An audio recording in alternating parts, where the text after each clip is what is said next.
Hello, stupid.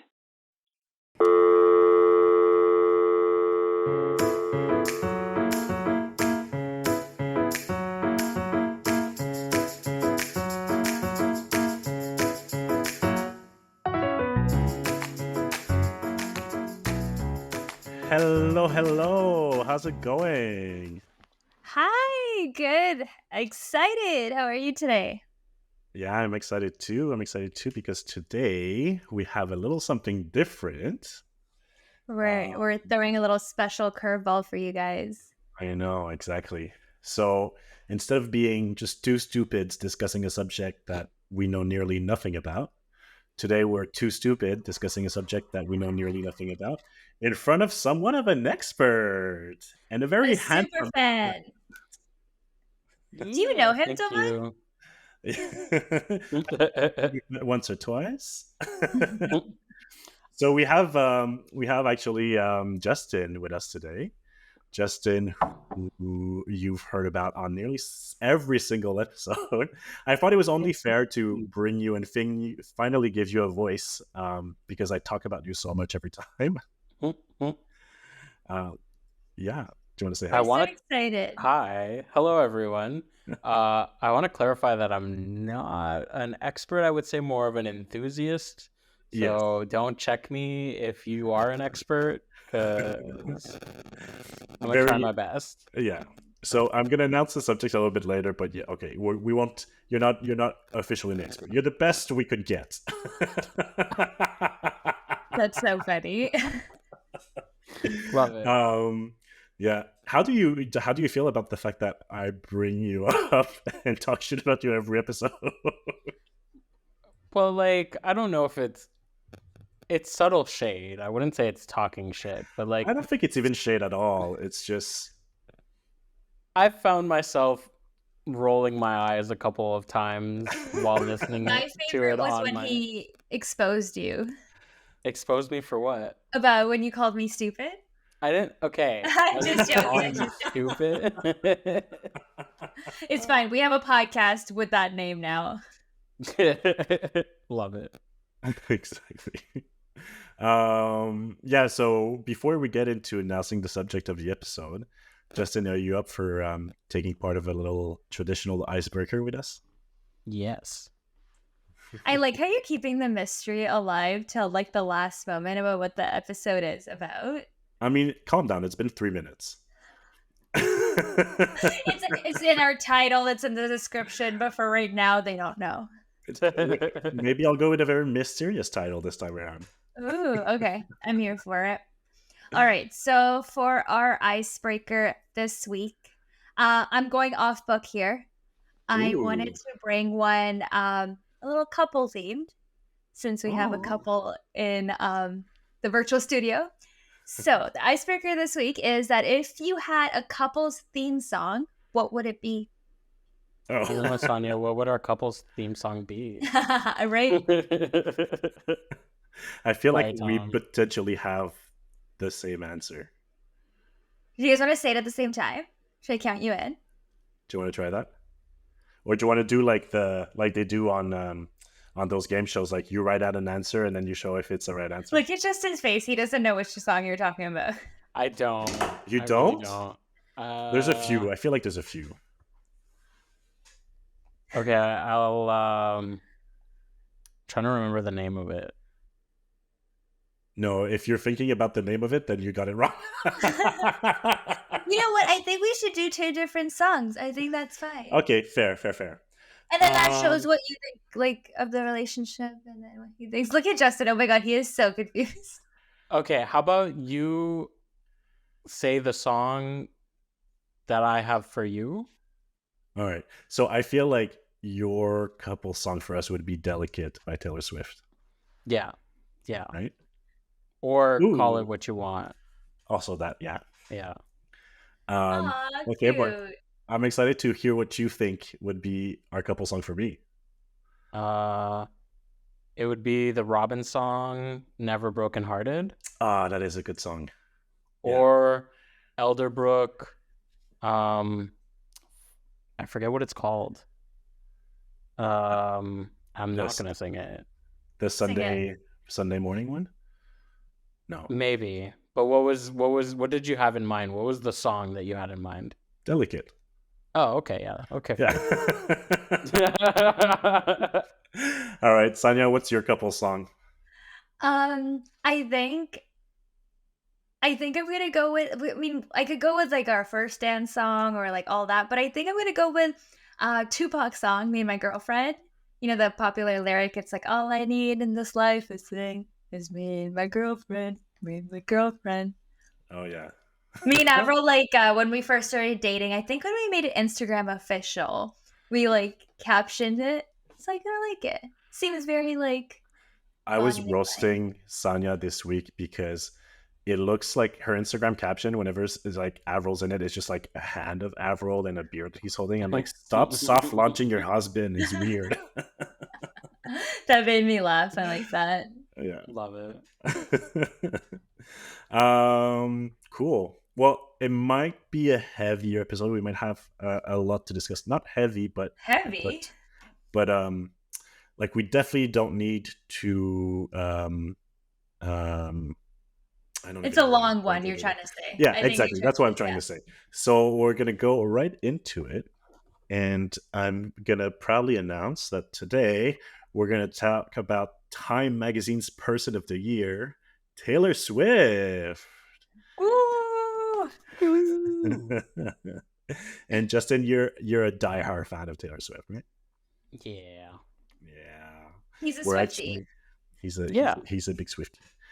He's we're actually going to Lisbon in May to catch her concert.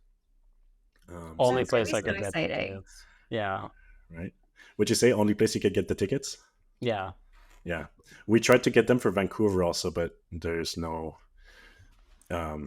what I thought was wild is that you wanted to get the tickets for Vancouver even though we already had the tickets for Lisbon in May. But It's you 'cause would of see like me. Place. you Yeah, wanna it's see good. Yeah, I would have gone with Sanya. It's because you wanted to see me, yeah. Yeah. Fair. It wasn't for T Swift, it was for S Sood. Yeah. Well, aren't you opening for her? Exactly. Yeah, I'm wearing. Okay, Okay, yeah. this is my Taylor Swift shirt today. If you guys are watching on video, she had her shirt very similar to this years ago. I think of her every time I put it on. I can't find the picture. She once wore a shirt, and so her and you are now twins. Exactly. Yeah, perfect. This is my actual official Taylor Swift merch. Oh no way! Actually, Yeah. Yeah. It has song lyrics of a song called Long Live. Yeah. But I don't want to stand up to show the whole thing because my setup is weird. we'll make take a photo of you and then we'll post it on the Instagram page. Cute. Sure. We could do that. We could take a picture of it together after. Yeah. All right. So I have maybe more nuanced feelings about Taylor Swift.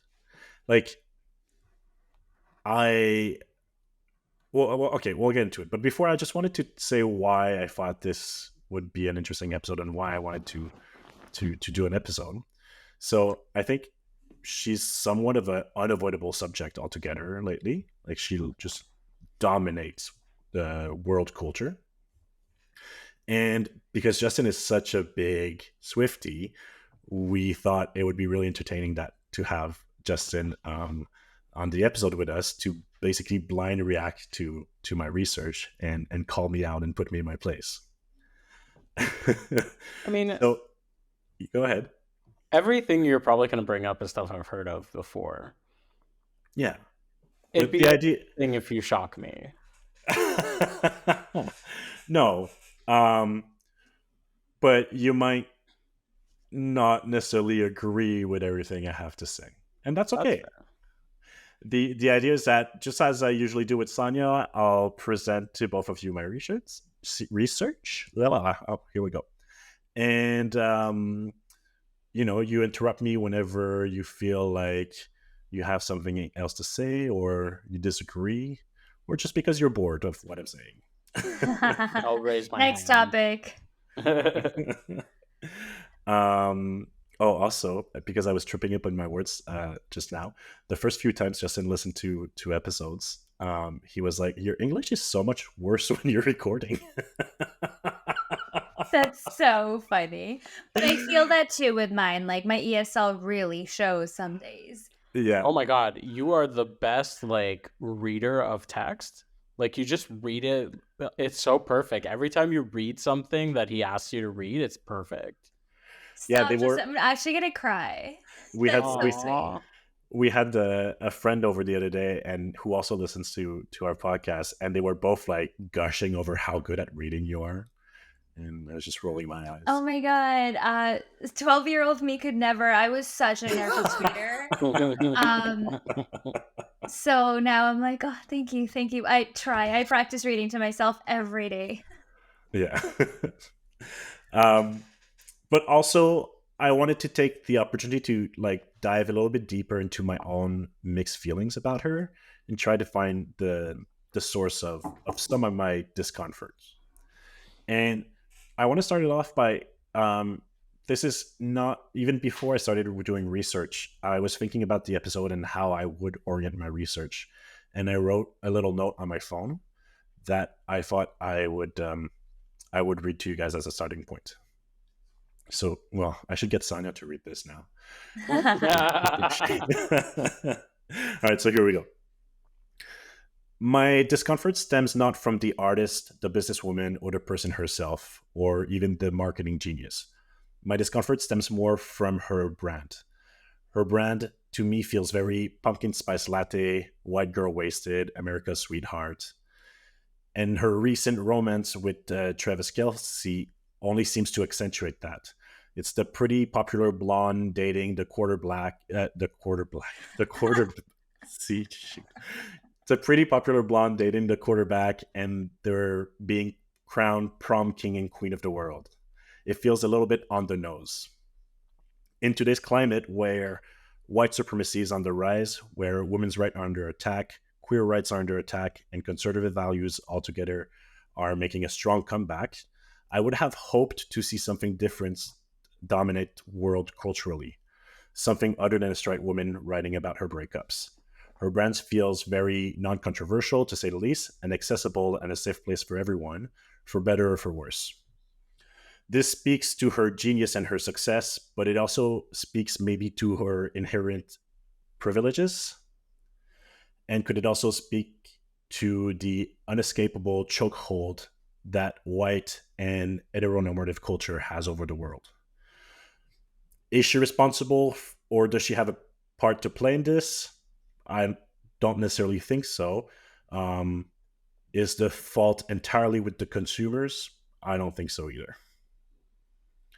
So this is kind of my starting point for this research. Do you have any thoughts on this already? For me, I'll just jump right in quickly. I never really cared for Taylor Swift. I growing up, like I think the only song that I really liked of hers was "Teardrops on My Guitar," and then now I see all this craze about her, and I want to be a Swiftie, but I just can't get into her music, which is fine. But I cannot get away from news about her. I feel like I know so much about what's going on with her life right now. Oh yeah. And a part of me keeps wanting to know more. So that's why I'm like pretty excited for this episode. I'm intrigued by Taylor Swift. And to me, I think what has got her so famous is that she is not all those things that you listed, but she is relatable. And she's kind of an escape for the younger generation from everything that's going on in the world, right? Instead of singing songs about the heavier stuff, she sings about breakups, and a 16-year-old girl can really relate to those little things. And her music's good. Like, I really like her music. Love Story, I know every single song lyric to that song. Yeah. But yeah, I can't fathom how people are obsessed over her. And then now that she's dating Travis Kelce, it's just everywhere. I can't look past Taylor Swift, without being a Swiftie. I feel like one some days because I'm always just reading articles. Yeah. I feel like, for me, I first started paying attention to her kind of around the same time that I met you, Justin, but surprisingly not because of you. So a friend had actually shared the song "Antihero" with me when it was released, and I think for the first time, uh, one of her songs got my attention because it's a song that I could relate in a way other than just breakup or new crushes. It was, and that was the first time that I had that with her, and it showed like humility and self awareness and humor and introspection, and like I have a lot of respect and admiration for that. But I think that just kind of like pop culture has never been my strong suit to begin with, and like that kind of like diehard fandom I've never really understood or related with much. Not just because it's kind of a like a mystery to me. But do you remember how or once the how you started getting into her, Justin? Um, I would say like I'd always known like kind of like surface level like you guys did at first. Hmm. But I've always been a big pop music fan. I've always really been someone who listens a lot to lyrics and relates a lot to music and use kind of music as like I guess like a form of therapy, a form of an out to like Hmm. express emotions and stuff like that. So I had listened to a lot of like sadder music back in the day, but it was more like rock and like emo and stuff like that. Yeah. Um, but it was also because like I didn't really know of Taylor Swift, like other than the pop music, and I was kind of like still in the closet, and I was very scared of people finding out that I was gay. So it was just like I never had like pop music on my like iPod at the time because I was just like, oh, people are gonna think like this about me, and that was obviously like my own internalized like homophobia, misogyny, stuff like that. So Hmm. um then I came out, I started like really starting to listen to a lot more pop music, and then right around like a year after I came out, I think like officially, she released 1989, and I got hooked. Like that whole album was just a pop masterpiece, and it was like one of the first times where like pop was almost more than that. Um, In the sense that it uh, was like it was also like a movement kind of that album. no, but like there was also really good songwriting. Oh yeah, that's the one with blank And space, right? Blank Space, yeah, and Oh yeah, like yeah. Blank Space was one of the first ones that got me because I was like, damn, like she's calling out everyone who's been just calling her out for writing songs about her exes, and she's basically what you had described earlier of someone who's like just talks about her exes and stuff like that. She created, and she said this, she created this like persona of like this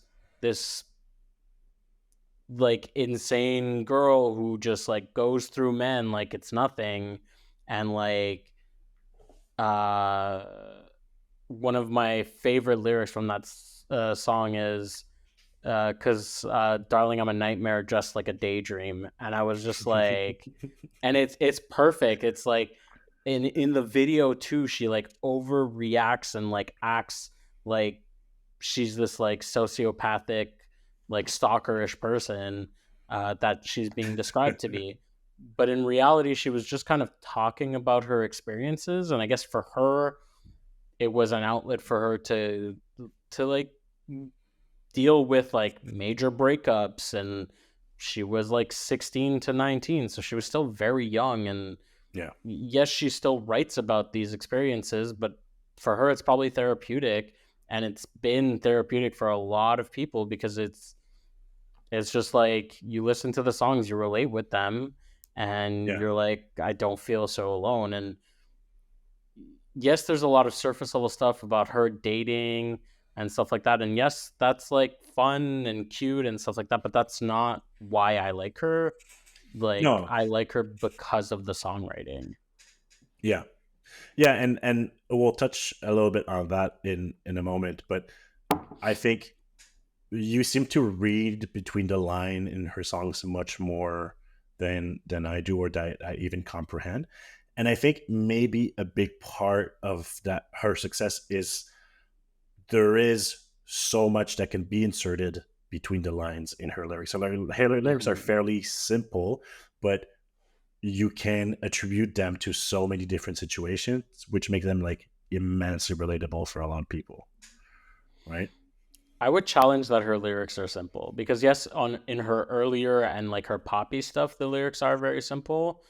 But if you check like some of the writing in Speak Now, in Folklore and Evermore especially, like she really went like ham, and like she really showed her strengths with I that mean, on when I those say albums. simple, I don't mean not clever. Like she definitely has clever lyrics and clever metaphors and but when I say simple, it's like accessible and Okay. easily understandable, right? Okay. Yeah. Um, but But that's one of her strengths. Like she's able to tell a story. Um, like there's one lyric where she says, "I'm a fire and I'll keep your brittle heart warm," and it's just like she's using like a an analogy, and it's simple, but like it's cute. It's like she's yeah, keeping someone's heart warm, right? So yeah. yeah. Anyway, You're so I quick love when you these talk about this thing. examples too. yeah. I know. He brought the receipts. Oh, it's just some of my like lyrics that stand out to me. yeah. Mhm. Justin is also incredible with song lyrics in general. Like he's just has a capacity to retain them. It's absolutely insane. Yeah. And one last thing before we continue. Yeah. I do understand that she does have a lot of privilege, and she is a white woman and she benefits a lot from that. And she is now a billionaire. So, like, I still understand from that respect where that's something that is okay to criticize. And I'm sure, well, I don't know her, so I don't know how she feels about that. But like there are certain like societal like aspects that do put her in the place where she is right now, Mm-hmm. and attribute to her success, whether Yeah. she plays into it or not, whether she's responsible for it or not. I do acknowledge that, and I'm not just kind of blind to it. No, no. And I mean, that's the thing. Like, she exists in that context, whether she wants it or not. And it's definitely Mm-hmm. not her fault or her responsibility, even. But I think it's important to acknowledge for sure. Mm-hmm. But again, we'll get a bit on that later because I do have some things to say about that and some positive things too. Yeah. But before it wouldn't be a Tom episode if I didn't bring some stats. So just for context, Taylor Swift was the youngest artist ever to sign a Sony ATV music publishing house at the age of 14. She broke the record for most same Simultaneously? time songs on the Billboard with 14 songs on November 28th, 2020. Can you name them all? I'm just kidding. Well, it was all Midnights. Midnights was in the top 10. Oh, like with all of the songs on it? Yeah, there were 14 songs, but she was the first person to fill all top 10 spots. That's insane. Wow. Yeah. Taylor is the only artist in history to have 4 consecutive albums sell over 1 million copies in the week of their release in the United States. She has 80 million Spotify users monthly. Wow. Yeah. She sold over 50 million albums worldwide. And this is something that shocked me. She's expected to make around $9 million per concert during the Eras Tour. Wow. That's a lot of money. That's insane. Yeah. And I do want to point out, like, I've heard that she pays her like staff really well as well. Oh, I think she's So very like, fair. I don't think she just banks all that. Oh yeah, she gave the truckers for the Eras tour. I think it was like a 200K bonus, like Nice. 200,000, Yeah. and like similar, like her tour staff was very well paid. They even did like all the truckers lined up for her as she was leaving, and they were honking their horns in gratitude to Oh. celebrate her. Yeah. That's good. I think she's really kind and generous to her entourage, Mm-hmm. usually, right? Yeah. Every time she tours in a new city, there's a mini economic boom that takes place for hotels and restaurants. And this one, put in perspective, like blew my mind also. With only one line in a song about friendship bracelets, she caused a 500% increase in sales at craft stores. That's insane. Right? That With is one line in her insane. song. Wow. So that's That's- the extent of her reach. I was actually looking forward for you to talking about the bracelets because that's something I've been seeing everywhere and I haven't like Googled it, but I'm like, oh, like, because it's kind of like rave candy that they make, but it's Taylor Swift branded, you know? It's Not branded, but it's like the colors of Eras tours. Whatever. it's from her song on Midnight's called "You're on Your Own, Kids." Oh, you're on your own, kid, and she says, "So make the friendship bracelets and take the moment and taste it. You've got no Oh. reason to be afraid. You're on your own, kid." Yeah. So cute. Also, another stat that recently happened: she's the first person ever to win 4 Album of the Years at the Grammys. Oh yeah. Wow. Yeah. Yeah. Did you you didn't make your friendship bracelets for the concert already, did you? No, we're gonna have like a little get together to make them. Fun. That's so fun. Yeah. Can I make one even though I'm not coming to the concert? Of course. Yay. Crafts, and I love crafts. All right, so let's start talking about the good. There's a lot to admire about Taylor Swift. So you already told us how you became a fan. Do you know what's one of the things that you admire the most about her? Maybe, Justin. I think it's just like she tells a story, and I relate a lot emotionally with songs. I'm also very much a romantic, so she talks about love. She talks about every single aspect of love: the falling in love, the being in love for a long time, the heartbreak that comes with it. She also has songs about different things, but really, I think something that she's really good at is romance and love. And I think that's why she does write about the breakups, but she does also write about the positive aspects of relationships too. And so for you, it's really the songwriting, right? That you exactly, and the stories, like just the storytelling, the emotions, the relatability, and like the emotions. She's like yeah. fun and yeah. What about you, Sanya? What do you like about Taylor Swift? I liked her old stuff. That's all I kind of know. I haven't really looked into her newer stuff, but I like how like when like Love Story comes on, everyone's gonna know the lyrics.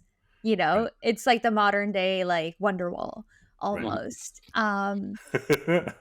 That's so true. Right? Like that's how I kind of look at it. I think like if you mention Taylor Swift to relate to someone, they're gonna know. They're gonna have an opinion about her. That's for sure. Yeah. Right? Yeah. Well, clearly she speaks to people on a deeper level.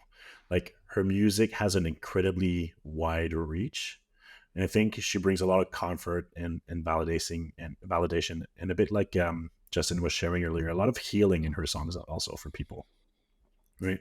And through her lyrics, like I said, there may be a little bit sometimes on the simplistic side, although that's debated on this podcast today. They're definitely relatable and show a very deep understanding of like the universal human condition, right? And I find that actually very admirable and kind of surprising for someone that comes from such privilege to be able to kind of relate and to unite people as humans beyond fame and status and social economical condition, right? Like no one could argue that she's out of touch, because it really doesn't feel that way. Mhm. Like, do you know what I mean? Like, it feels like for someone who comes from her kind of privilege, she's able to reach people who are from very, very different conditions. Because she doesn't cover topics in her songs that are not relatable, right? Like, I Right. think heartbreak, romance, all these things are universal, no matter Exactly. where you come from. And she doesn't sing about fame or bling or Versace or money and stuff like that, right? Mm-hmm. Her career is also fascinating. Just to to look at her career itself, like, she's a legit superstar, and at this point, that's what she's selling. Also, her music is good enough to back it up, but I feel like her current immense success is built on her stardom at this point more than on her music, and that's not something short of like a masterpiece in like career management itself. Do you know what I mean? Like, it's um right now what she sells is Taylor Swift more than Taylor Swift's music. Mm-hmm. Yeah, no, that makes sense. She's I watched this like 2-hour documentary where this person really goes in depth about her career, and she, well, first of all, her parents were, I believe, in finance. No, her father was in marketing. I have it here. Marketing, yeah. No, sorry. Her mom was in marketing and advertising, and Yeah. her dad is a stockbroker turned vice president. Yeah, so like financial, like Yeah, exactly. Yeah, advisor. right. But yeah, since day one, she has managed her brand. Like everything she has put out there has been her brand. She's been aware of her brand. She understands that she is selling a product. And that's a very delicate balance to maintain, especially over such a long period of time, right? Oh, delicate. Is that a song? Yes. Yeah, we literally just named it as our couple song earlier. Oh, yeah.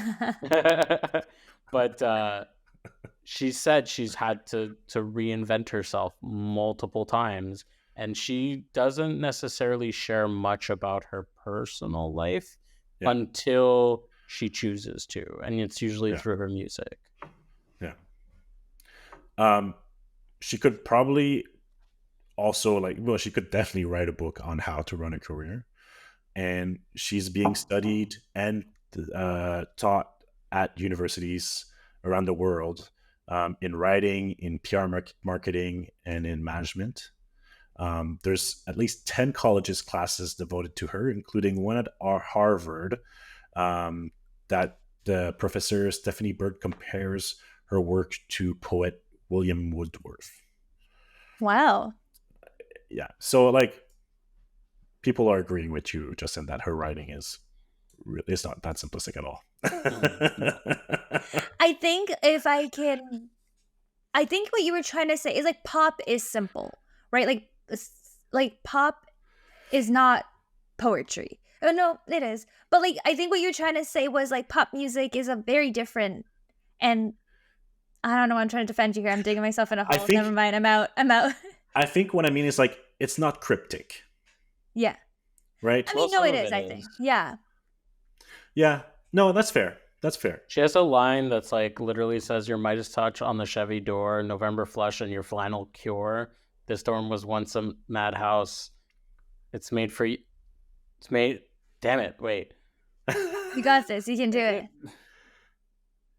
Sing it. It's gonna help. Anyway, no, I don't want to sing it. That's why, and that's why I'm having trouble. Yeah. This storm was once a madhouse. This is like one of my favorite songs. Anyway, all right. You'll sing whatever. It she has lyrics that are like so intense, and like those are the lyrics I struggle remembering the most because they're so like, yeah, but she uses such big words, and well, not big words always, but like it's just like there's so much detail in it and there's Right. so many words that it's really hard for me to remember all of it. And I usually only remember it as I'm listening to the song. That's fair. Yeah. That's fair. And like I'm also like not like I don't know 80% of her work, right? I only know a few songs. Mostly that you've shown me. Yeah, she's Um, kind of separated her songs into 3 categories. Oh, wait, Can I tell me say the 3 more. categories?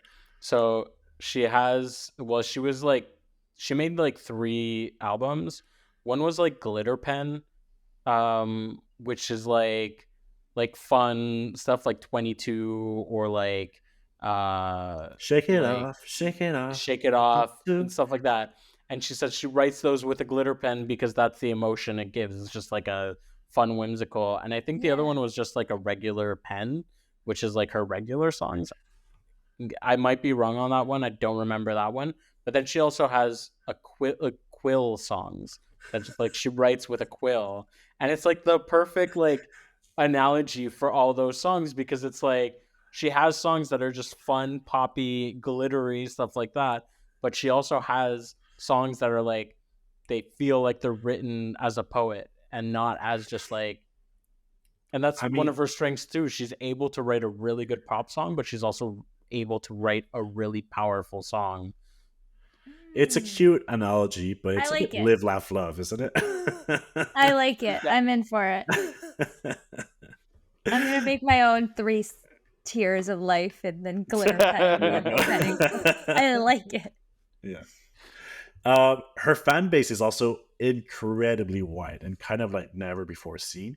She's got I thought a you said stri- incredibly white. I was like, oh. I mean, not wide. wrong either. Well, it's a little bit white, but I was like, no, I know colored people that listen to her. wide. Only fat people. No.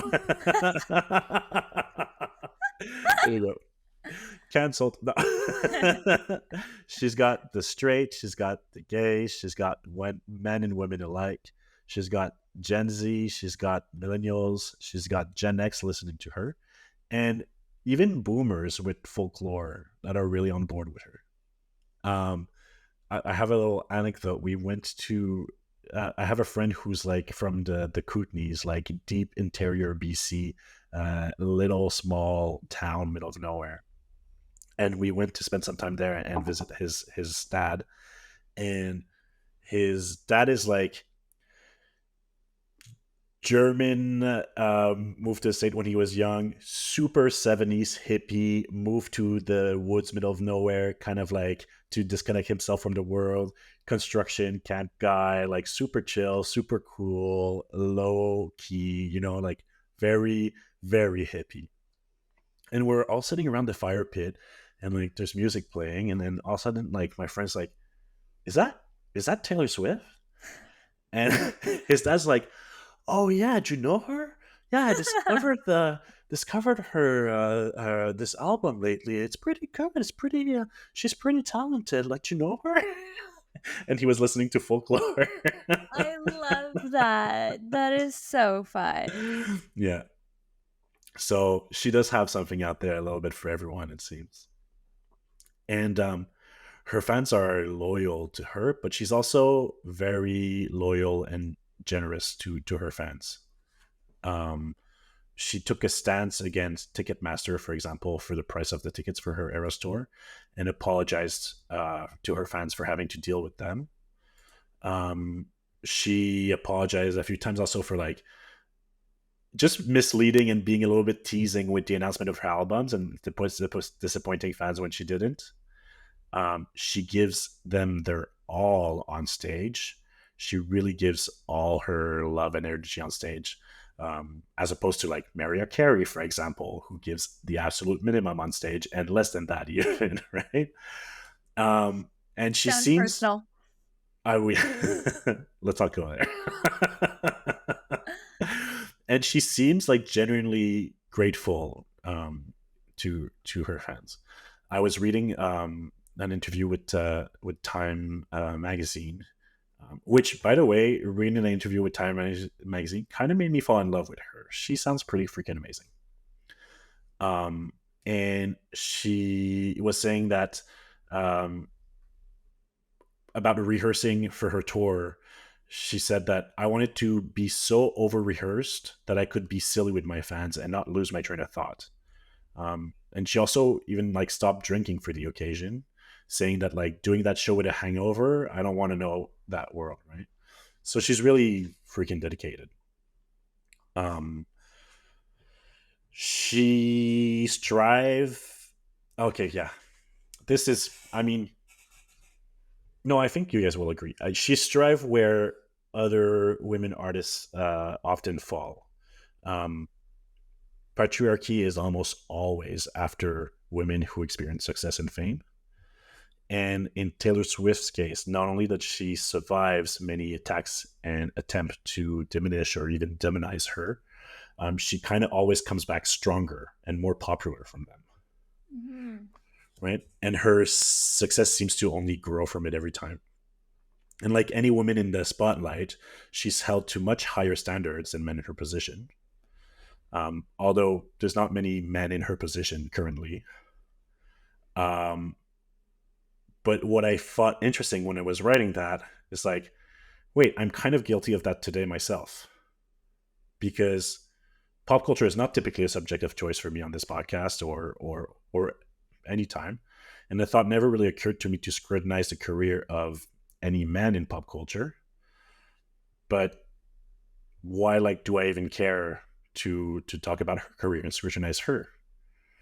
And like right now, especially, there was like one point when the whole Kanye debacle kind of happened. Yeah. In that recording with Kanye in the phone call, she says like, I'm like seconds away from overexposure, and like I don't know what she said exactly, but like she was like aware that like one wrong move and like everyone would hate her.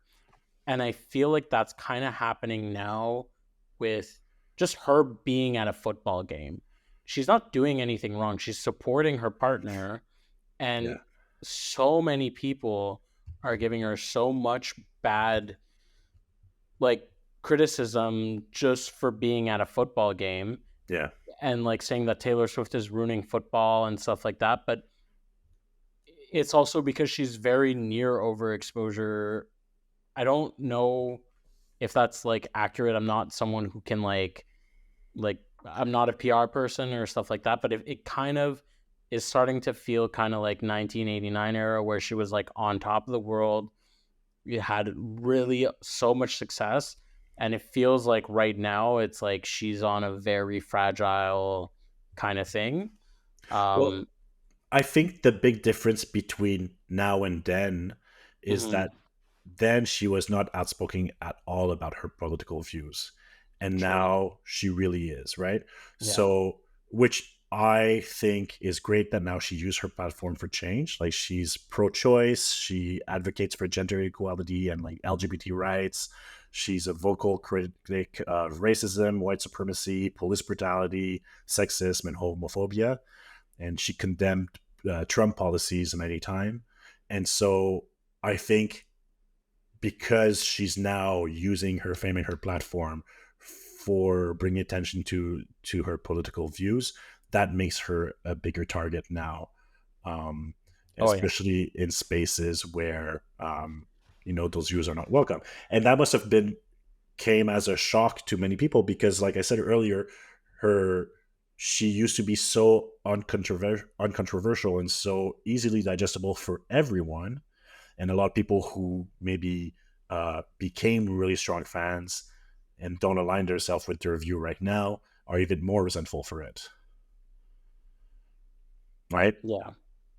Because and like you said, to be like she's mentioned it in the documentary Miss Americana, where she was like, you have to be a good girl. You are like, this is what you are, and you can't be outspoken. You can't do this and stuff like that. And then now she has a song that literally says "fuck the patriarchy" in it. So it's like, she does.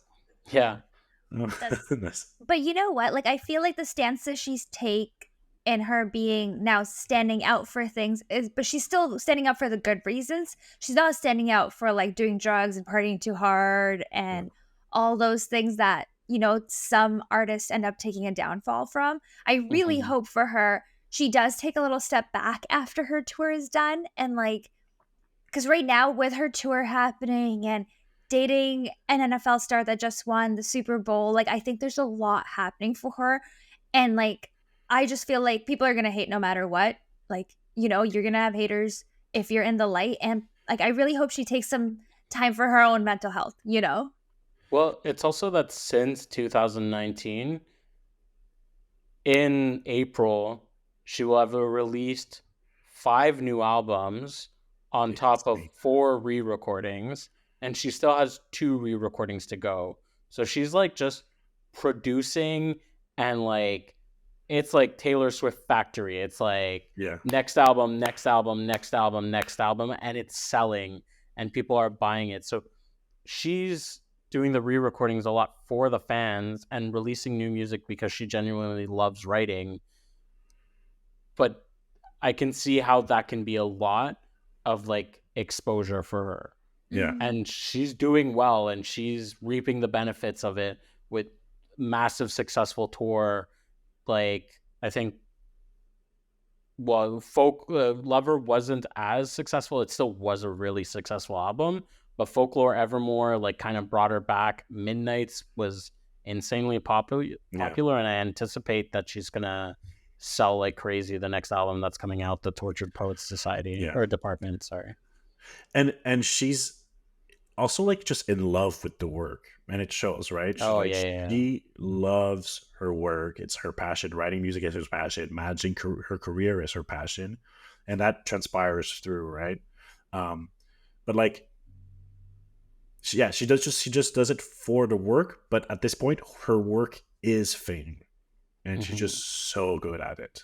But it's an aspect of it. I think a lot of that fame is built off the core fans of songwriter, like the people who really appreciate all of her work, including the poppy songs, including the storytelling songs, and stuff like that. And you mentioned it earlier, like right now, I think she's famous because of her fame, of her star power, and that's why like Eras Tour tickets were really hard to get. One, she has a shit ton of like actual fans, but a lot of people just wanted to go to the show for going to the show. Like your friend Matt, like he mentioned to me that he got like row 9 and stuff like that, and was kind of pushing it in my face, which I didn't really love. But I was like, shout out to Matt. But it was also like, he didn't really know many songs.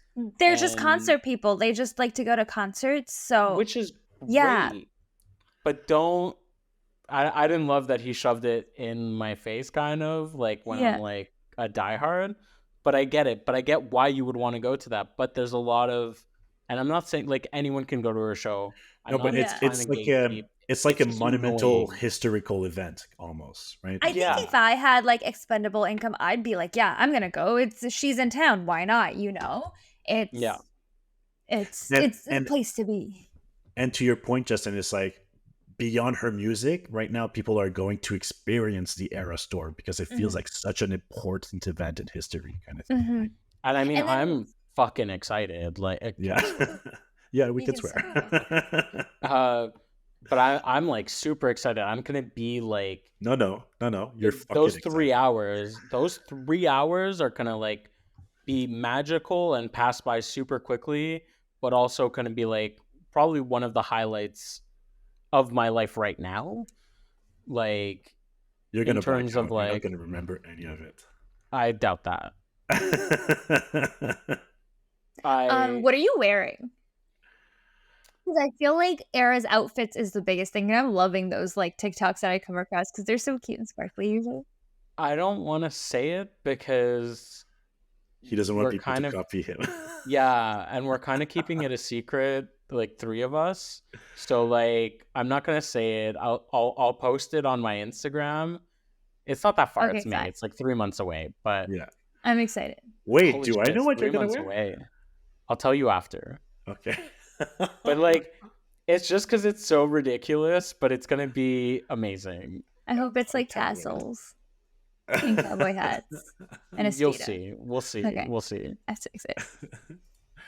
All right, so back on track. I think there's definitely a lot to admire about her, and I do admire her a lot for all of the above that I just mentioned, right? But it's more nuanced than that, right? And I'm honestly a little bit nervous about even sharing expressing some nuance and some questionings that I have because of her fan base. Her fans are out for blood. You know, our podcast doesn't have a wide reach at the moment, but still, I'm terrified of getting canceled. Imagine we don't even have that many listeners. We didn't even make it, but we get canceled before we do. No, you get popular just to get canceled. Like everyone starts listening. It's your most listened to episode, but just because they want to cancel you. Yeah. I'm here for it. Did you hear this podcast? Let's break it down and like cancel you for every single thing you said. It's a nervous laugh from both of us. Yeah. We're just like, wait, that's actually a possibility. Okay. She's also becoming a very polarizing figure. And it feels like expressing your views on her is a lot about politics now, more than taste in music even. Like it's like saying like, if you say like, oh, I don't like Taylor Swift, the subtext that comes to that is like, I'm a homophobic patriarchist MAGA, you know? Like there's a lot of because the camp that the pro and against camp are so extreme and so intense and so aligned with those political views that I don't want to be associated to anyone who says they don't like Taylor Swift. It's kind of, I mean, like, not to get too much into politics because that is another kind of thing altogether, but it's kind of like that for everything right now. It is, yeah. And everything is so divided. And to me, rationally, if you don't like Taylor Swift, that's fine. Like, I enjoy it. As long as you're not shaming me for liking it, like, I have no issue if you don't like Taylor Swift. I might give you suggestions if you're open to it, but like, I'm not going to be like, oh, I hate you because you hate Taylor Swift. Doesn't mean we have not other things in common. Like, also it depends. Like, if you're saying I hate Taylor Swift because she's a woman, like, okay, you're clearly misogynistic. Like, if it's like really problematic reasons as well, like, I might not like that person. Less because they don't like Taylor Swift and more because they just have like problematic views on things. But I don't think I can't speak for every single Swiftie. No, for sure. Like a lot, like, but I feel like there's a lot of them who don't maybe do that work of separating musical taste from the whole movement. I mean, there's a lot of people who don't do that for a lot of things. Oh, 100%. Like, yeah, I don't disagree. It's just, it comes down to like intelligence, maturity, insecurities, stuff like that. Like, not saying that people are like not intelligent, Saniya. But I didn't see that one coming. I'm so like nodding along. You go, Justin. No, I'm just kidding. But like, it comes down to just like, I guess, levels of maturity, and she does have a lot of young fans, and there are a lot of fans who just like, oh yeah, they're dealing with things. So to them, it's like, if you don't like Taylor Swift, it's almost like an extension of them to like, you don't like me. Yeah. So no, and like, I get that. A lot of like, because a lot of people relate to her so much that they like see themselves in her type thing, or see her in themselves, and I guess people will take that personally. And that's fair. She's also been attacked a lot, so like, people have been on the offensive for her because she's just, and we're about to get into that. Because like, again, like thinking back on the way I opened the episode, and and what I'm about to go into now, I think a lot of my discomfort surrounding her stems mostly from her fans.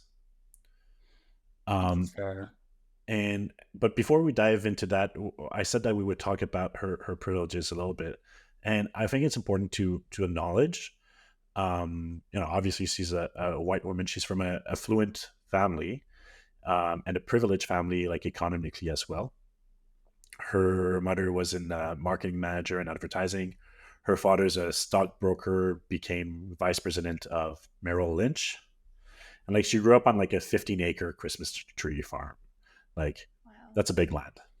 And also, like, her dad invested in the recording company that she was like, I think he invested like either 150,000 or 200,000 for Yeah, them to sign her, type thing. yeah. Oh, okay. She always I had mean, the resources and the support necessary to pursue her dreams. yeah. Right.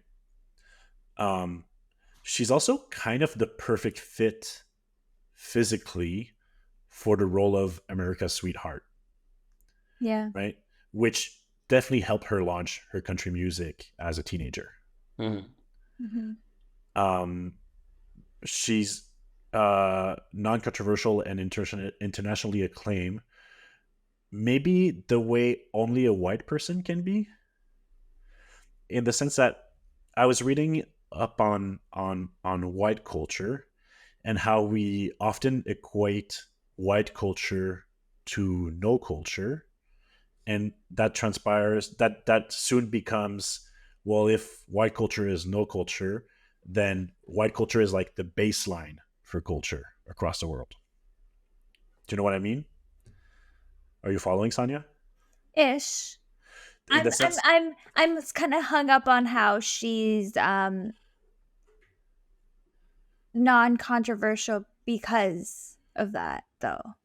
I'm not saying she's not controversial because, well, yes, in the sense that like, so because she's so um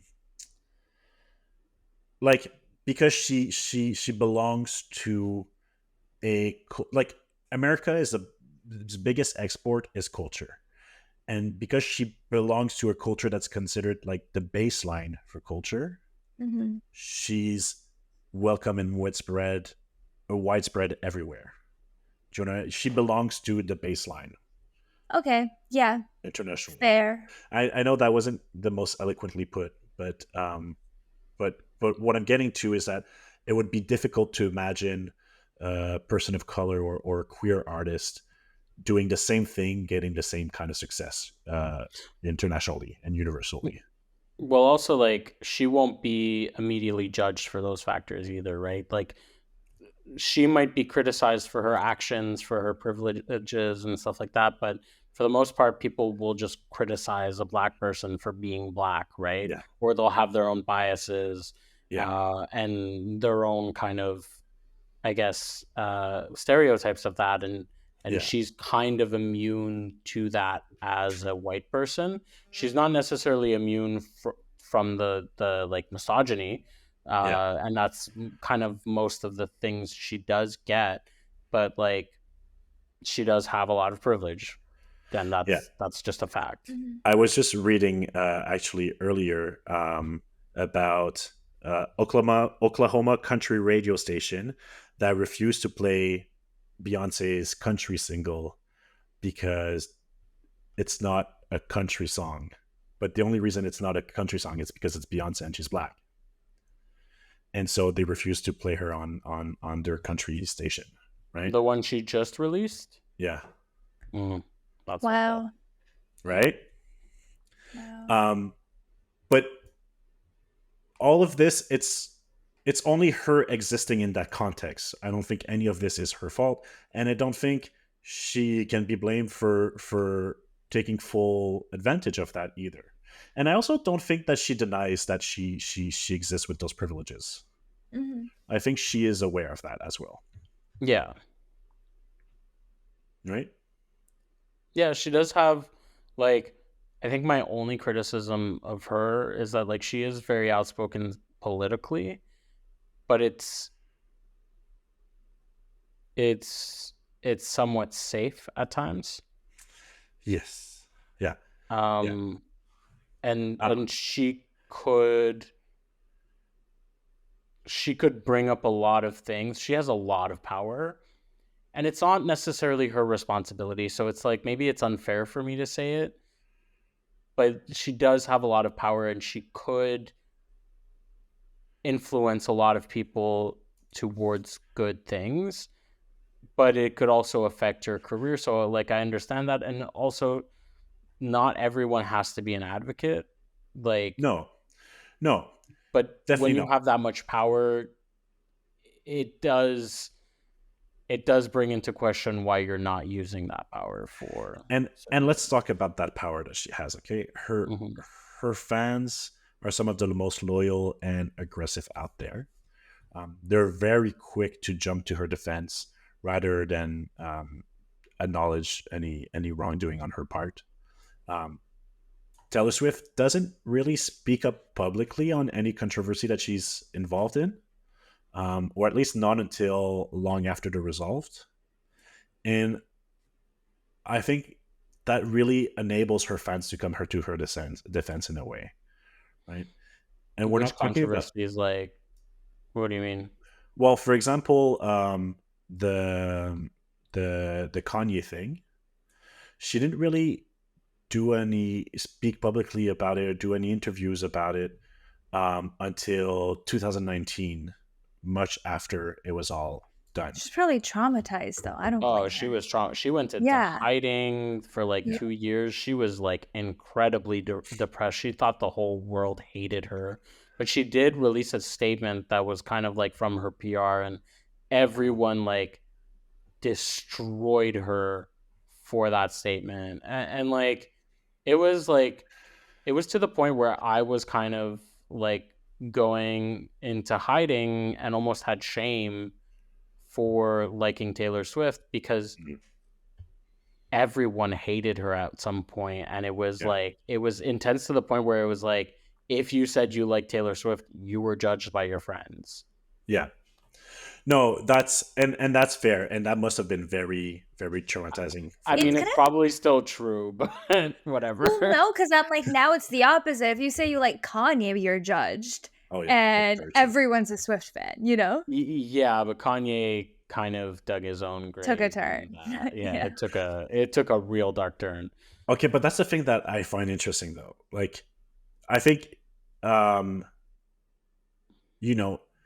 Kanye's kind of descent came with a reputation and with the release of, sorry, I'm just looking for the name of the song title, Why We Can't Have Nice Things, about Kanye. No, not at all. His descent didn't start from that at all. Actually, people were like, reputation. Yeah, reputation did not have the impact that Taylor wanted.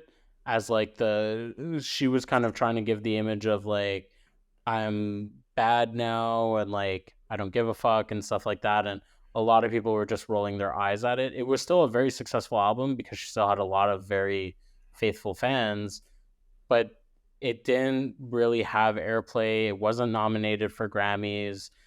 People still like reputation. A lot of people had a lot of bad taste in their mouth for it, and it didn't really affect Kanye in any way. What affected Kanye was, well, the start of it was probably him supporting Donald Trump, but also in 2020, I think it was, it was probably him supporting Donald Trump was probably one of the big factors. Anti-Semitic comments. Yeah. I mean, everything. He was on a whole spiral, right? Yeah. But there has been a lot of online retaliation on him and on Kim from the fans of Taylor Swift, also from that moment on, when she's starting to when the phone call was leaked, and when I say retaliation, we're talking like cyberbullying and death threats. But Um, she was, well, it's because not I'm not condoning violence or death threats by saying yeah, this yeah, at all. Taylor had received that a lot, and Kim was egging it on by like putting snake emojis and yeah, really encouraging people to post hate messages on her Instagram. Taylor actually didn't. Well, she once that was getting traction, she actually posted a charity and said, "I don't want to talk about stuff from years ago where I said I was right and now I'm proven right." Like that was basically it. She posted like Food for America or something like that. But yeah, yeah, also for context for people who don't know, uh, what happened with Kanye and Taylor was that there was an edited phone call where she said where it was made to seem like she approved a song, and then in reality, when the full phone call came out, she said she approved a part of the song, but she said, "I don't want you to like, you're not degrading me, or don't say anything degrading towards women, like calling me a bitch or something like that." And that's ultimately what he ended up doing.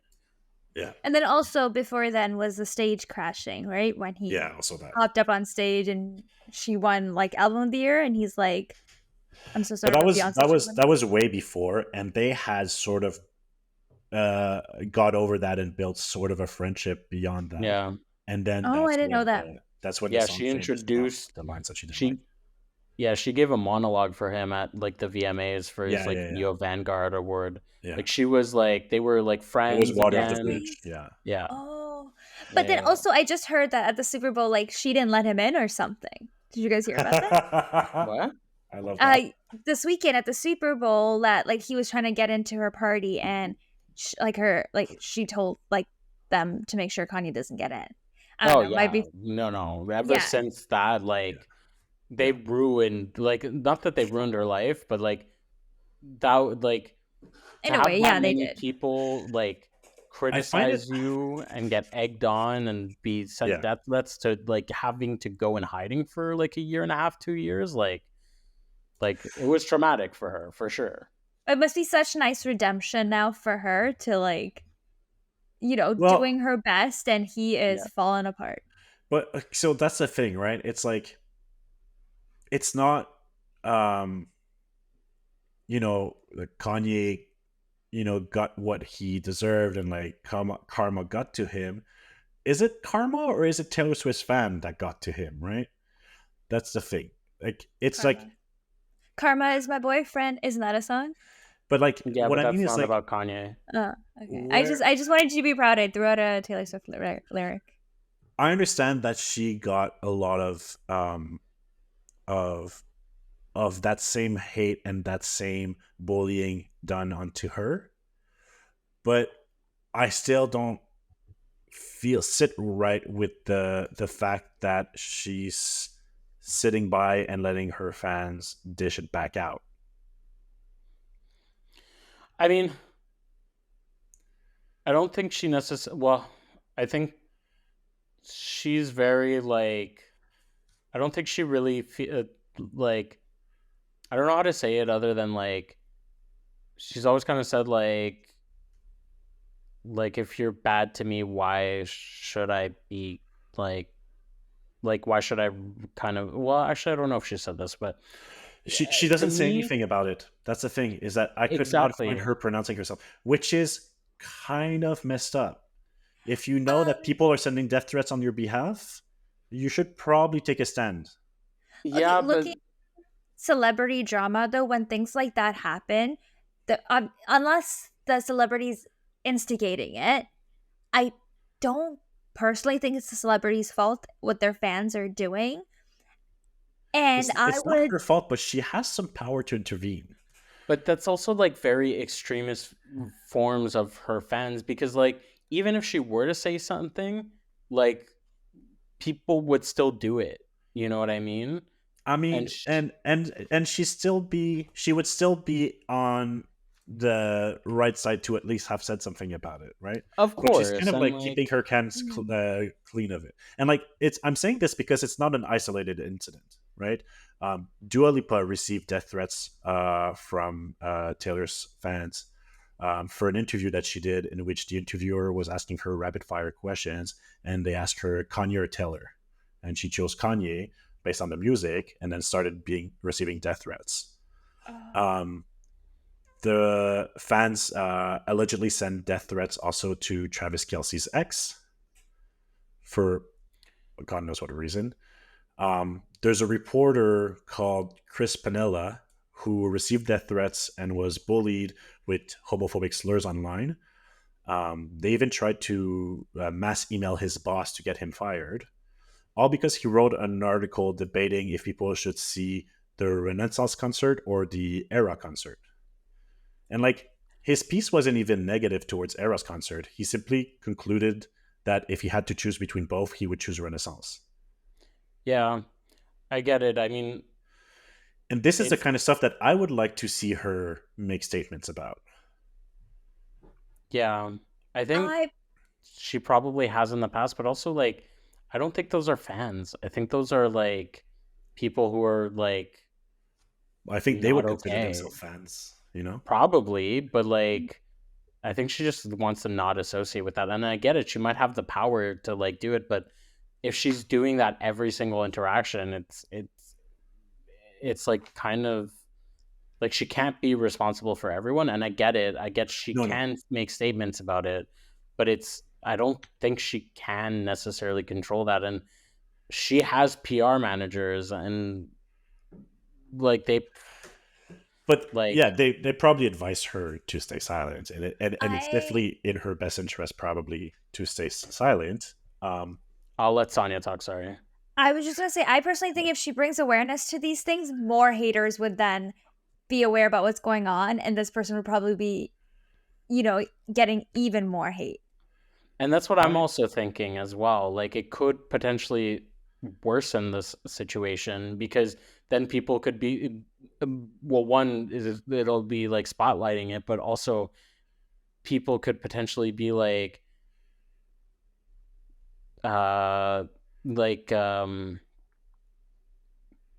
sorry, people could potentially I lost my train of thought.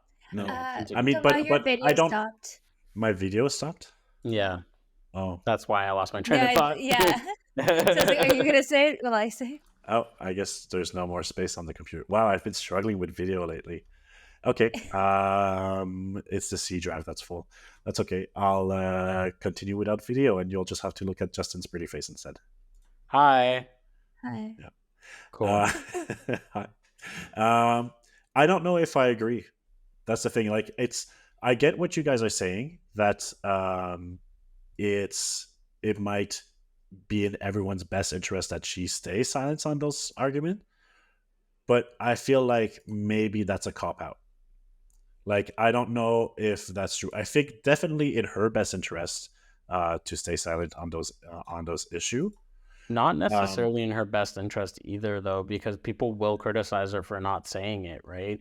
It's kind of like a lose-lose situation, but also I think bringing more attention to it will bring more people, and I've seen her call out like people before, and I've seen just anyone call out fans, and a lot of the times the reactions are like, "Oh, don't worry about it, sweetie. We have this handled." Like a lot of people will just and I don't know if this was Taylor's fans or someone else, but like I've seen it situations where like fans are called out and they still do it anyway.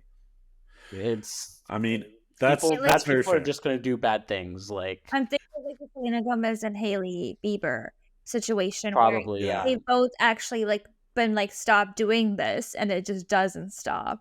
It didn't. It didn't even change the situation. That's very fair, but if it's going to continue regardless, don't you want to be taking a stance that at least you're against it? Like, Scooter Braun, for example, has been literally begging for a ceasefire for years. and pleading with Taylor to get her fans off his back. His entire family is being harassed and receiving threats. His children are being targeted. Like there's comments like, "I hope one day his children will wish that their father was dead." Sorry, who is this? The Scooter reporter? Braun is I don't remember what he basically purchased the rights to all of her previous music. Yeah, but he also kind of bullied her online with the Kanye thing. Yeah, he was not great to her at all. He was not great to her at all. I think like that's the thing. Like I agree that these people are in the wrong, but that is not the way to go about it. But he's also like calling for ceasefire when the only thing she wanted to do was buy her albums, and then he sold her masters to another company, but made it very clear in the contract that that company cannot sell it back to her. Oh no, So it's like 100% fucked up. like he's doing things too that are messed up, that it's just like, yes, like one, she might have no control over like the death threats he's getting, but like he's not really helping himself out in that situation either. Not that Yeah. once again, I'm not condoning death threats or violence or stuff like that, but he was shady to her. And but like, by staying silent, is she maybe condoning it? I don't know, because at the same time, if she goes, "Hey guys, stop bullying him," and then obviously people are going to be like, "Why?" And then she then again puts light to what he's done to her and bringing it back up.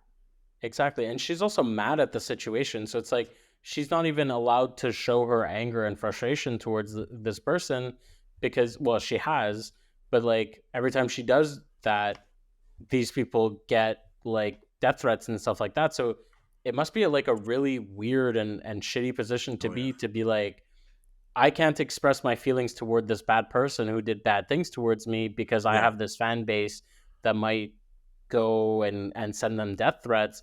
And then it's like on the other end of it, it's like she's not necessarily gonna say good things about this person who like screwed her over. No, and on that, like I agree, like it must be a very difficult situation to handle. And I think at that point, that's why she probably leaves it up to her PR team, who are professionals in dealing with that, because she's had posts sometimes where she's been impulsive and posted things, and it's kind of backfired on her. So it's like it's like I think I know that's why saying. She kind of just leaves it to her PR team and lets her PR manager is named Tree Payne, so she just lets Tree do kind of manage her. In the end, her PR team are under her employment, and if she wants them to do something different, she just has to ask for it. Yeah, I mean, I understand that they're probably advising against it, but that sits really difficultly with me. Like, I mean, I think bully in general is a very difficult subject for me, and it's something that I really, really never stand behind. Yeah. But you know, the one that got me is the reporter, because he's not playing the celebrity game here. Like, he's just writing an article. It's just his career, and he did say anything wrong. Yeah, and that one doesn't sit right with me here. It was kind of happening on the other end too, like where the Beehive was, and like I'm a fan of both of them. I love Beyonce and Taylor. I went to the Renaissance concert. Like, yeah, I love Renaissance as an album. So I was kind of noticing that both sides were kind of attacking each other, and they actually addressed it in a very positive way, where Beyonce showed up to her movie premiere and took pictures together, and she went to Beyonce's movie premiere, but she actually put like I adore Beyonce. I don't know if it was something along the lines of I adore Beyonce. I've looked up to her, blah, blah, blah. And she kind of squashed that beef of like, stop going after Beyonce because I admire her, without explicitly saying it. And I think that's kind of a clever way of doing it, because I think fans of different groups are always going to fight with each other. And I think that's like a really big monster that I don't necessarily think like just like politicians, for example. Politicians can say I don't condone violence towards like Democrats towards Republicans and vice versa. It's still going to happen. And yeah, but for me, it's a little bit like you. Like I'm also don't know where I'm sitting on this. Like I don't know what responsibility is hers and what isn't. But it's a bit like you said with um, her political statements, also where because she has such a big platform and because she has so much power behind it, shouldn't she be trying to use it better? I think so, but I like it's hard for me to say that. Like obviously, yes, in a perfect world, in a morally like perfect ethical world, yes, she should. Yeah. But I'm not a famous person in that position, and I don't know what the consequences look like in those things. Yeah. And what potentially saying the wrong thing, or how it's miscommunicated, or how it like the broken telephone message goes down, because there's obviously people who are going to interpret things in ways that she might not necessarily intend for. And she still has fans that are against trans people when she she was like a big proponent of the Equality Act. Yeah. And wanted to get people to sign the petition to get it into office. Yeah. So it's like, I think there's only so much she can do in that, but I think she could do nuanced. more. It's like, yeah, it's nuanced. It's like she could do more, but I don't know if it would be successful or not. And I will say, in the end, I still believe that she does more good than she does harm in all aspects of her career and her online presence and her public presence. I agree. Like, she didn't have to do anything with the Equality Act. She didn't have to call out Trump. She didn't have to call out like the Republicans during the BLM movement and stuff like that. And she did, and it was very big risks for her because of the image she had prior, but also like yeah, she's not a perfect person, and I don't like it's hard like. It's hard because I really do admire her and appreciate her work, and it's hard for me to not be biased. Yeah. And that's why I think you're doing a really good job at that, though. I think like you're typically, it is possible to have a lot of admiration for an imperfect person. Yeah, and it's like, and I think we need to make more space for that in pop culture in general. Yeah, and yes, she should call out within the world. Yeah. Yes, she should call out violence and stuff like that. But like I still like her, even though she doesn't, and maybe that makes me an imperfect person. But also, I'm sure there's a lot of artists who don't get held to the same standard as that, right? So no, 100%, and it's not a all or nothing situation, right? I think there's still so much room for admiration and for loving her career and her work, even though she sometimes do faux pas, right? I think I do faux pas daily, right? Also, Saniya, I'm sorry, I feel like I talked a lot and you didn't get much input. Oh no, this is very interesting, because I'm like, he has the research, you have the personal experience, and I'm just the bystander. You're just a pretty face today. Yeah, I'll try and send you a playlist, because I know you said you wanted to get into her, but it depends on the type of music you like. So it's like, I go through like waves, but I'm more of like a dance music kind of person. Okay. So I think that's why I find it a little hard. Okay, next time you're depressed, let me know. Yeah. Well, ever since we started dating, I ended up with a few of her songs on my library. Just did you think you're able to guess which songs I have on my library? Well, I saw two. So I saw Renegade and Cruel Summer. Yeah. I imagine Delicate. Yeah. Call It What You Want. Yeah, but only recently, only today, because I realized I was looking for it and I didn't have it. Oh. Anti-Hero, because you just said it. Yeah. I'm not sure. What other songs? What's Sing it to us. No, it's Don't Blame Me. Oh, that's such a good song. Yeah. That's a bop. I feel like, Sanya, you would like the same as I do, because I also like the more like electronic and like a bit dark and twisted ones. Yeah. You know what? This is sad. I don't have one song of hers. You might actually really like Reputation, because it has kind of a bit more of a dancier vibe and a more poppy vibe. And also Midnights. Midnights is a really good album for that as well. Yeah. And you know what? The reason I don't have it is because like her really popular ones are just played on the radio all the time. So if I ever like, turn on the radio, I always hear them. So I know the lyrics. Yeah, that's the thing. They're in my head without even having them. Yeah. Ever since I said Karma is my, is it boyfriend or best friend? Karma is my boyfriend. Karma is my boyfriend. Okay, it's been stuck in my head. Go ahead. Karma is what else is Karma? A god. Karma is my boyfriend. Karma is a god. Karma is the breeze in my hair on the weekend. Karma is a relaxing thought. Aren't you envious that for you it's okay? I'm not singing anymore. And I hope it's gonna be stuck in everyone's head the rest of today. In the end, I stand Taylor Swift, if only because she brings so much joy to Justin, and he is the cutest thing ever when he sings her lyrics. He lights up when he hears a Taylor Swift song. Yeah, but also like you've never experienced me when I'm in depression Taylor Swift mode. And thank God for that. Because those are really dark places sometimes. Too funny. Yeah.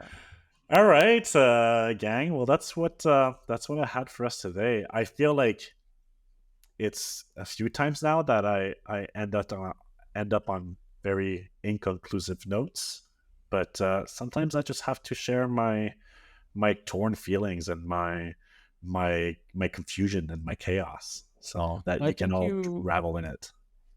I think you like shared information about Taylor that people might not know, and maybe that's high praises. Thank you. Yeah, and maybe in like a year you could do like another one or something like that, a follow-up, but like maybe more details about like where she started to where she came. Yeah, I didn't want to do biography today, first because that would be a very long episode, and also because it's such easily accessible information. Oh, that makes sense then. Yeah. Right. Okay. Yeah, that's probably overdone. I think that's what we kind of wanted, was like a different take. Yeah. That makes sense. And like, you know what? Like Taylor Swift is everywhere right now. So I feel like, I'd love to do a follow-up episode. Maybe in a year she'll be married, maybe there'll be Wait, hold up. Before we end, what is your opinion on Travis Kelce? True. Oh, I think they're like cute, but I don't think she's gonna marry him within a year. Okay. Yeah. Like she was with her ex for like 6 years and they never got married. But she also has a lyric that says, "I wouldn't marry me either, a pathological people pleaser." Because she's a pathological people pleaser. She calls herself out a lot, especially her neuroticism. So like, I was just like shocked when I heard that. Maybe we'll do her more now. Maybe. Oh, I tell you, reading the Times interview that she did, I was like, I like her now. I love her. I know. I did see, like, I think it was Travis Kelce's father saying, like, during the Super Bowl party, when one of the days at the football game, she was like just cleaning up. Yeah. And like not talking to anyone, and I was like, that's something I would do, And I'm like, I've had enough. Let's wrap it up now. Well, like a lot of people say that she's like genuinely really nice. She's really humble. She treats her fans right. She's also incredibly intelligent. Like she has to be. Yeah. To one, get this level of songwriting, but to be able to sell herself the way she has. Yeah. Like she's calculated. She calls herself a mastermind, and that's true. She's calculated in everything she does. She knows what she's selling, and she sells it very well. Yeah. So maybe we'll do a little follow-up bonus episode after the concert, so you can tell us how it all went. Oh, true. Yeah, that'd be cute. Good idea. Perfect. All right. Well, thank you so much, everyone, for listening. I hope that was interesting to more than the three of us. If not, nice hanging out with you guys. Yes, it's fun. Yeah. All right. Bye, everyone. See you next week. Bye. Oh, and thank you, Justin, for coming on. That was very generous of you. I know. It's so nice having you on, Justin. Bye. Thank you for having me.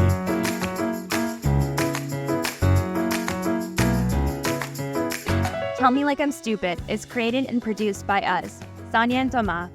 You can follow us on Instagram at Tell Me Like I'm Stupid.